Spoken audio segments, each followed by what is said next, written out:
안녕하세요, 여러분. 반재경입니다. 오늘은 우리가 우리 자신의 가치를 어디에서 확인하는지, 우리 개개인의 가치의 근거에 대해서 말씀드리고자 합니다. 우리가 어떤 것에 대해서 고려할 때 에덴 동산으로 돌아가 보면 처음 시작이 어땠는지 알 수 있기 때문에 굉장히 문제가 단순해지는 것 같아요. 아담과 하와는 처음에 오직 하나님만을 인식했기 때문에 벌거벗었지만 부끄러워하지 않았습니다. 사실 부끄러워해야 된다라는 개념도 없었죠. 수치라는 개념이 없었기 때문입니다. 그러다가 선악과를 따먹고 정죄를 받은 아담과 하와는 하나님으로부터 숨게 되는데 하나님의 소리를 듣고 자신이 벌거벗었기 때문에 두려워서 숨었다고 말합니다. 여기에 하나님이 굉장히 의미심장한 질문을 하시는데요. 누가 너의 벗었음을 내게 알렸느냐?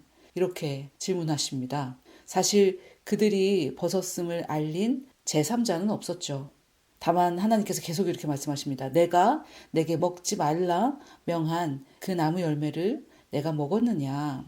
즉 선악과를 먹어서 선과 악을 아는 지식이 생기자 그들이 자신이 벗었다는 것을 알게 됐죠. 그러니까 이 선악과를 따먹기 전에는 하나님이 그들을 어떻게 생각하는지 그것만을 인식했다면 이제 이 선과 악을 알게 하는 지식, 양심이 들어와서 그 양심이 주는 지식으로 인해 자기를 인식하게 됩니다. 아, 벗어서 부끄럽구나. 이렇게 이제 인식하게 되는 거죠. 그래서 이 아담과 하와가 선악과를 따먹은 이 이야기를 보면 선악과를 따먹기 전에는 이 아담과 하와는 오직 하나님만을 인식했다는 것을 알 수 있어요. 그래서 그들의 가치는 하나님께서 그들을 어떻게 생각하시는지 거기에만 근거를 두고 있었죠. 제가 이것을 정체성이라고 부르지 않습니까? 하나님이 나를 어떻게 생각하는지 그 정체성, 진리인데요. 그 진리로 하나님이 나를 어떻게 생각하시는지 그 진리로만 자신의 가치를 평가했었습니다. 그러다가 이제 죄가 들어온 이후로는 그들 안에 생긴 선과 악에 대한 그 지식, 양심으로 자기의 가치를 판단하게 된 것이죠. 자, 그러면 여러분 오늘날에는 우리 자신의 가치를 어떻게 평가하고 있습니까? 아담과 하와에게 자기만의 선과 악의 기준, 즉 양심이 있었듯이 우리에게도 우리 자신의 가치를 판단하는 우리만의 기준이 있습니다. 보통 요즘에 스펙이라는 단어를 많이 쓰잖아요. 우리 개개인의 학벌이나 경력, 실력, 자격증 이런 것들을 다 모아서 스펙이라고 부르는데 직업은 어떤 직업을 가지고 있는지, 학벌은 어떤지, 이런 실력, 저런 실력은 어떤지 이런 것들을 다 모아서 스펙이라고 부르게 됐죠. 그리고 이 스펙에 근거해서 자기의 가치를 판단하게 됩니다. 어떤 학벌을 가졌는지 그것으로 자기를 평가하고요. 또 어떤 직장을 가졌는지, 또 얼마를 버는지 이런 것들로 자기의 가치를 평가합니다.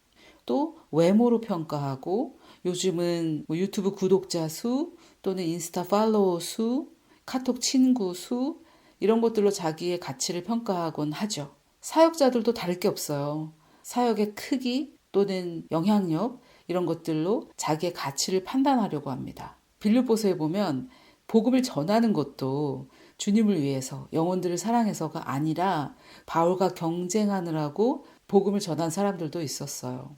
그러니까 무슨 말이냐면 사역도 올바른 동기가 아니라 자기가 얼마나 중요한 존재인지, 자기가 얼마나 가치 있는 존재인지를 증명하고 싶어서 증명해야 되는 그 강박관념에 사역을 하는 사람들도 많다는 거죠.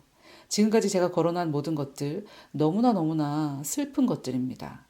그리고 이렇게 자기의 가치를 그리스도 안에서 찾지 않고 다른 곳에서 찾는 그런 문화 가운데 교회에서도 이제 자기 의를 쌓게 되죠. 내가 하나님께 인정받기 위해서 얼마나 기도했는데 이제 와서 은혜라고? 내가 하나님께 인정받기 위해서 얼마나 헌금을 많이 하고 얼마나 봉사를 많이 하고 교회를 얼마나 자주 갔는데 이제 와서 그런 것들은 하나님 앞에 중요하지 않고 오직 은혜 가운데 내가 믿음으로 하나님 앞에 자격을 받는 거라고? 이렇게 되는 거죠. 자기 의를 많이 쌓은 사람일수록 은혜와 믿음을 받아들이는 것을 굉장히 어려워합니다. 근데 사실상 그 아무리 쌓았다고 해도 그 자기의가 대단한 것도 아니에요. 그냥 자기네 교회에서 또는 자기 그 스몰 그룹에서 한 두세 사람 모인 그 그룹에서 대단한 거지. 내가 속한 시에서 제일 가는 것도 아니고 우리나라에서 제일 가는 것도 아니고 더더군다나 전 세계에서 제일 가는 것도 아닌데 그 자기가 무슨 의미가 있습니까? 율법으로는 흠이 없던 바울도 그냥 죄인 중에 괴수였을 뿐이에요. 자, 그러면 우리는 우리의 가치를 어디에서 발견해야 될까요? 제가 처음에 말씀드린 에덴 동산, 이 땅에 창조된 그 처음으로 돌아가 봐야 되는 거죠. 이 아담과 하와가 선악과를 따먹고 죄로 타락하기 이전에 그때도 벗었지만 부끄러워하지 않았습니다. 자기에게 집중하지 않았기 때문이죠. 그들은 하나님에게 집중했고 하나님이 그들을 어떻게 생각하시는지 그리고 하나님께서 그들에게 맡기신 일에 집중했었어요. 그것을 우리가 어떻게 알 수 있냐면 하와가 선악과에 집중하면서 사단 마귀의 꼬임에 빠져서 선악과를 먹기 전에는 이 선악과에 집중하지 않았다는 거예요. 그리고 벗었으나 부끄러워하지 않았기 때문에 자기에게 집중하지도 않았다는 거죠. 그러면 어디에 집중했겠습니까?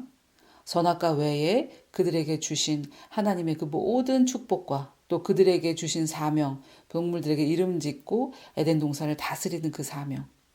그리고 무엇보다도 그 사명을 주신 바로 그분, 그들에게 이 에덴 동산을 주신 바로 그분에게 집중했겠죠. 그리고 그분이 그들에게 가지신 여호와 하나님께서 그들에게 가지신 의견, 제가 정체성이라고 부르는 것, 그 정체성에서 자신들의 가치를 발견했었습니다. 그래서 우리도 하나님께서 우리를 어떻게 생각하시는지, 그 정체성, 하나님의 나를 어떻게 보시는지, 거기에서 우리의 가치를 발견해야 돼요. 하나님은 우리를 어떻게 생각하시나? 저는 정말 계속해서 다시 돌아오는 구절이 바로 이 구절인데요. 제가 너무 말씀을 몰랐을 때는 이 구절을 볼 때마다 자기 아들을 아끼지 아니하시고 우리 모든 사람을 위하여 내주신 이가 어찌 그 아들과 함께 모든 것을 우리에게 주시지 아니하겠느냐라는 이 구절을 읽을 때마다 아니 뭐 아직까지 안 주신 게 많은데 저는 이렇게 생각하곤 했었어요.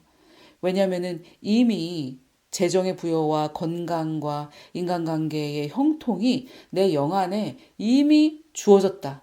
하나님께서 이미 이 모든 것들, 나에게 필요한 이 모든 것들을 내 영에 이미 주셨다는 것을 몰랐기 때문에, 이미 주셨다는 걸 몰랐기 때문에 이 구절을 읽을 때마다 오해를 했었죠.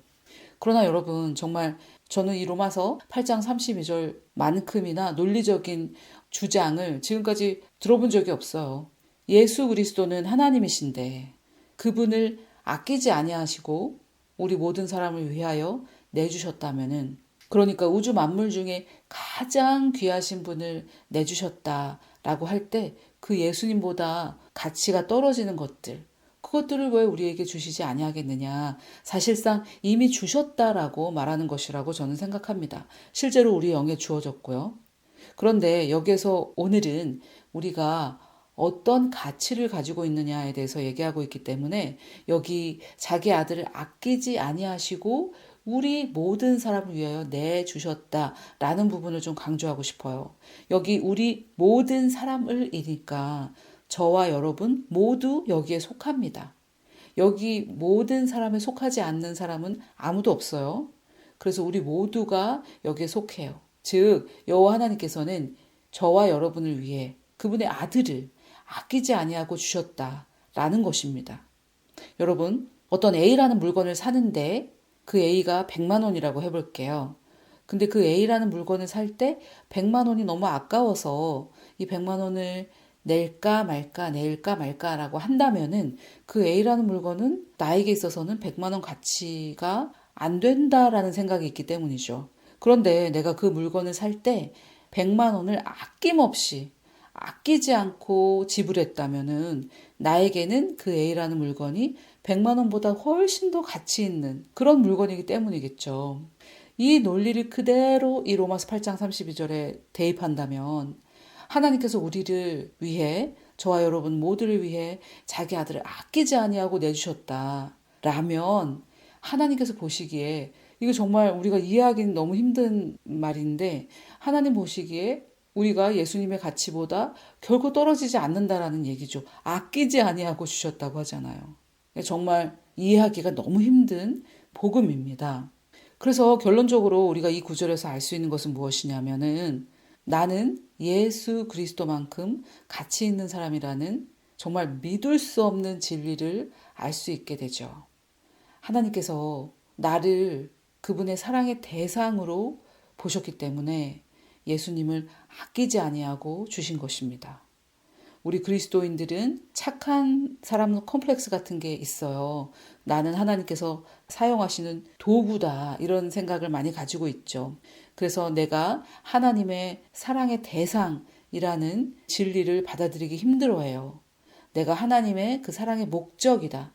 예수 그리스도를 아끼지 아니하시고 내주신 목적이다라는 것을 우리가 잘 모른다는 거죠. 하나님께서 나를 다른 사람을 구원하시기 위한 수단 정도로 생각하신다는 착각을 하고 있어요. 착각이라기보다는 엄청난 거짓이죠. 그 거짓을 믿을 때 이 로마서 8장 32절과 같은 진리를 믿기가 너무나 힘든 거예요. 그래서 결론적으로 우리의 스펙은 로마서 8장 32절입니다. 내 학벌, 내 경력, 나의 여러 여타 실력들 이런 게 우리의 스펙이 아니에요. 우리의 스펙은 로마서 8장 32절입니다. 나는 이런 사람인 거예요. 예수 그리스도만큼 가치 있는 사람이라는 거죠. 이거보다 더 높은 가치를 가질 수 있겠습니까? 여기에서만 우리의 가치를 찾아야 돼요. 여러분 그렇게 하십시오. 이 구절에서만 여러분들의 가치를 찾으십시오. 다른 그 어떤 것에서도 내 가치를 찾아선 안 돼요. 이 로마서 8장 32절 외에 예수 그리스도 외에 나의 가치를 두는 그런 조건들이 있다면 반드시 사단마귀가 그 조건을 이용해서 나를 다시 공격할 것입니다. 그러나 내가 나의 가치를 생각할 때 예수 그리스도 안에서만 찾는다면 사단마귀는 그것을 건드릴 수가 없어요. 사단마귀는 그리스도 안으로 들어올 수 없기 때문이죠. 그래서 여러분 제가 한 가지 제안하고 싶습니다. 여러분들 각자 나는 나의 가치를 어디에서 찾는지 한 주간 한번 생각해 보십시오.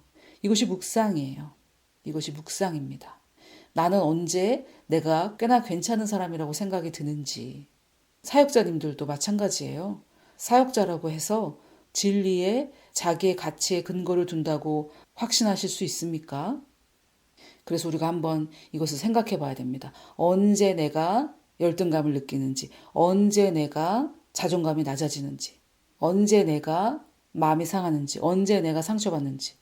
이런 것들이 전부 내가 어디에서 나의 가치를 찾는지를 보여주는 아주 좋은 기준이 됩니다. 그래서 이번 한 주간 내가 어디에서 나의 가치를 찾는지 그것을 확인해 보시면서 그것이 만약에 그리스도가 아니라면 얼른 나의 가치의 기준, 나의 가치의 근거를 오직 예수 그리스도 안에 두는 연습을 하셔야 됩니다. 그런 공격이 있을 때마다 나는 하나님께서 예수 그리스도를 아끼지 아니하시고 값으로 치를 만큼 높은 가치를 가진 자다.